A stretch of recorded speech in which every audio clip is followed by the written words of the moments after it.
తెలంగాణ ప్రజలను ఏ విధంగా దోచుకున్నారు, ఎందుకు ఇంత మదం ఎక్కి కొట్టుకుంటా ఉన్నారు? ఇప్పుడు తెలంగాణ దొరసాని కల్వకుంట్ల దొరసాని ఎందుకు ఇంత అహంకారం ఎక్కి కొట్టుకుంటా ఉన్నదంటే 100 కోట్లు ఏ స్కామ్ ఉంటున్నా కానీ 100 కోట్లే, వేల కోట్లు లక్షల కోట్లు దోచుకున్నారు తెలంగాణను. ఇక మదం ఎక్కపోతే ఏం చేస్తుంది, తెలంగాణలో అహంకారం ఎక్కపోతే ఏం చేస్తుంది? వీళ్ళకు ఏదైనా చేయగలుగుతాం, మేము ఇప్పుడు ఎవరైనా చంపగలుగుతాం అనే రేంజ్కి ఎదిగిపోయారు. ఇట్లా చిట్కలు కొట్టి దాడులు చేసి మొత్తం దాడులు చేసి మేము ఉల్టా కార్యక్రమాలు చేపడుతున్నాం. అంటే బీసీల గురించి మేమే మాట్లాడాలి, బహుజనుల గురించి మేమే మాట్లాడాలి, తెలంగాణల గురించి మేమే మాట్లాడాలి.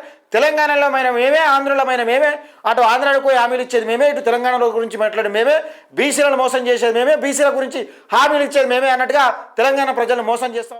వెల్కమ్ టు అవర్ ఛానల్, నేను మీ Venkatesh. Welcome to our channel. ఈ అన్నా చెల్లెళ్ళు ఈ దోడెత్తుల బండ్ల లెక్క నిజంగా వీళ్ళు కల్వకుంట్ల కుటుంబంలో దోచుకున్న సొమ్ము దాచుకునే కాడ లెక్క తేడా వచ్చింది. ఇప్పుడు వీళ్ళకి ఒకరికి పడతలేదు. కానీ వీళ్ళు కలిసి ఉన్న కాలంలో వీళ్ళ పార్టీ అధికారంలో ఉన్న టైంలో దోచుకున్నారు. తెలంగాణ ప్రజలను ఎంత దోచుకోవాలో అంత దోచుకున్నారు. మనకి మంత్రి పదవులు, ఎమ్మెల్యే పదవులు చూస్తున్నాం.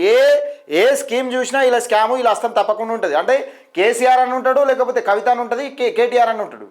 వీళ్ళిద్దరే ముఖ్యంగా. ఇక కేసీఆర్ ఆయన సంధానం పని చేసుకుంటా ఉంటే వీళ్ళు దోసుకొని ఎక్కడ దాచుకోవాలో లెక్క కాడ తేడా వచ్చింది.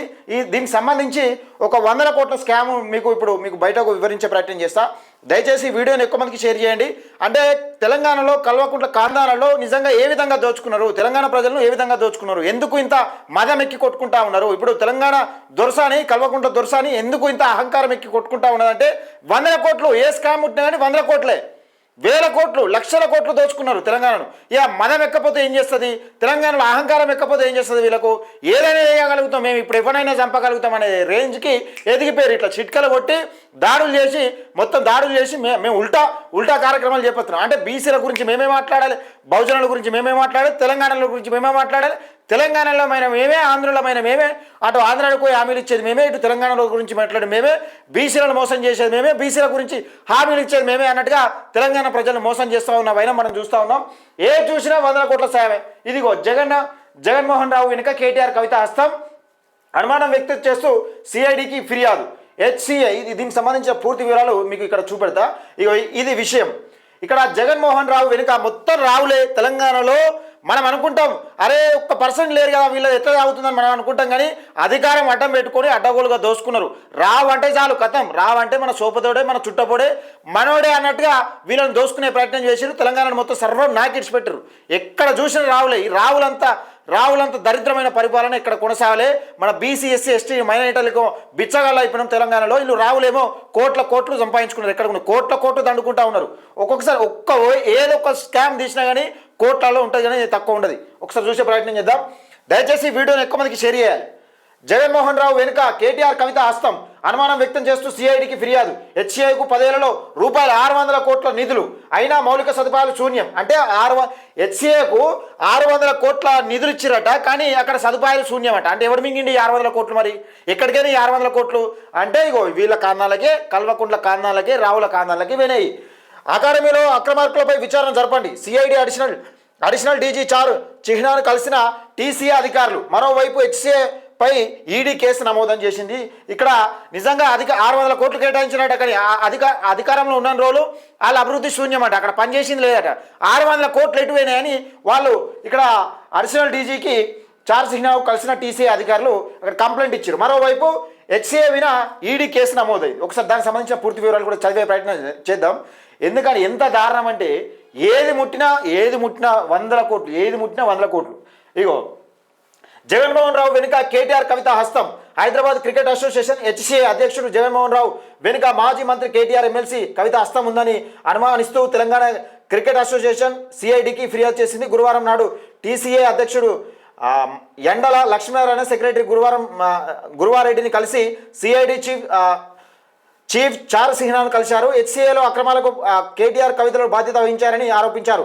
హైదరాబాద్ క్రికెట్ అసోసియేషన్ అధ్యక్షుడిగా జగన్మోహన్ రావు విజయం సాధించిన వెంటనే తన విజయాన్ని కేటీఆర్ కవిత హరీష్ రావుకు అంకితం చేశారని ఫిర్యాదులో పేర్కొన్నారు. ఇక చూడు, వీడు ఈ జగన్మోహన్ రావు అంటాడు, అధ్యక్షుడిగా గెలిచినాక వెంటనే తమ విజయాన్ని కవితకు కేటీఆర్కు అంకితం చేస్తున్నా అని చెప్పినాడు. అంటే ఎవరి బిచ్చంతో గెలిచినా అని చెప్పిండు. ఇప్పుడు క్లియర్గా తెలిసిండా, వాళ్ళ బిచ్చంతోనే నేను గెలిచినా, ఏం సంపాదించినా, ఎంత సంపాదించినా వాళ్ళకు పాలు పోతుంది, వాళ్ళకు షేర్ పోతుంది అని చెప్పినట్టే కదా.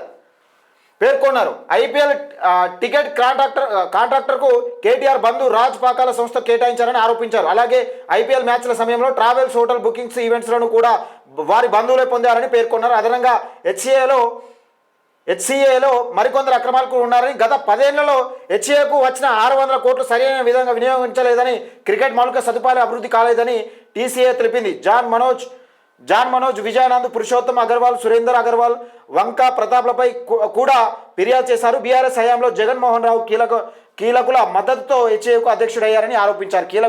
ఇక్కడ విషయం ఏంటంటే వీళ్ళ మద్దతుతోనే నేను అధ్యక్షుడైనా అంటే వీళ్ళను ఎంతో కొంత ఉప్పు పుట్టాలు పట్టుకున్నట్టు ఈ 600 కోట్ల రూపాయలు ఈ రావుల సామాజిక వర్గం సంబంధించిన వాళ్ళు ఉప్పు పుట్టాలు పంచుకున్నారు. ఈ క్రికెట్ అసోసియేషన్ డెవలప్ కమ్మంటే ఎక్కడి అవుతుంది, ఇక ఏడా డెవలప్ అవుతుంది. ఇప్పుడు డెవలప్ కాలేదంటే ఇక్కడ హోటల్స్, బుకింగ్స్ వాళ్ళ బంధువులనట, మళ్ళీ రావుల వీళ్ళ సామాజిక వర్గానికి సంబంధించిన రావులకే ఇలా ఈ హైదరాబాద్ క్రికెట్ అసోసియేషన్ అధ్యక్షుడిగా ఈ జగన్మోహన్ రావుని ఎన్నుకున్నాక దాదాపు 600 కోట్ల రూపాయలు కేటాయిస్తే అక్కడ డెవలప్ ఏం లేదు, ఇప్పుడు శూన్యం అయిపోయింది. మరి 600 కోట్ల రూపాయలు ఎవరు తిన్నాడని ఈరోజు సిఐడి కేసు నమోదు చేసింది.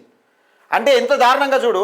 మనం అనుకుంటున్నాం అరే మన బీసీలే రావాలని ఎందుకు కొట్లాడుతున్నాం అంటే ఈ దోపిడీ ఎక్కడో అక్కడ దోసుకుంటా ఉన్నారు. వాళ్ళు తెలంగాణలో ఒక 1% లేనాడు, మొత్తం రావులు తెలంగాణలో వెళ్తా ఉన్నారు. తెలంగాణలో ఏ స్కామ్ తీసినా ఏ కుంభకోణం తీసినా కానీ వీళ్ళే ఉంటున్నారు అంటే ఒకసారి అర్థం చేసుకోరు. మీరు తెలంగాణలో మీ బిచ్చగాల బతుకులు, బీసీ, ఎస్సీ, ఎస్టీ, మైనార్టీల బతుకులు ఏ విధంగా మోపైనాయి. ఈరోజు రావు సామాజిక వర్గం కేవలం ఒక 1% లేని రావులు తెలంగాణను ఎట్లా దోసుకున్నారనేది కీలకంగా అర్థమవుతున్న నేపథ్యం చూస్తున్నారు కదా కళ్ళ కట్టినట్టు. ఏ స్కామ్ తీసినా వీళ్ళే ఉంటారు. ఇప్పుడు వీళ్ళని కాదు, వీళ్ళని కఠిన చర్యలు తీసుకోవాలి వీళ్ళపైన.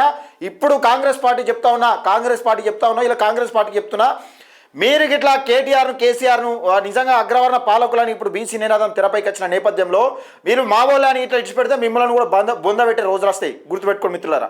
దయచేసి ఈ వీడియోని ఎక్కువ మందికి షేర్ చేయండి, లైక్ చేయండి. ఈ కుంభకోణాల కల్వకుంట్ల కుటుంబాన్ని పాతర పెట్టండి తెలంగాణలో.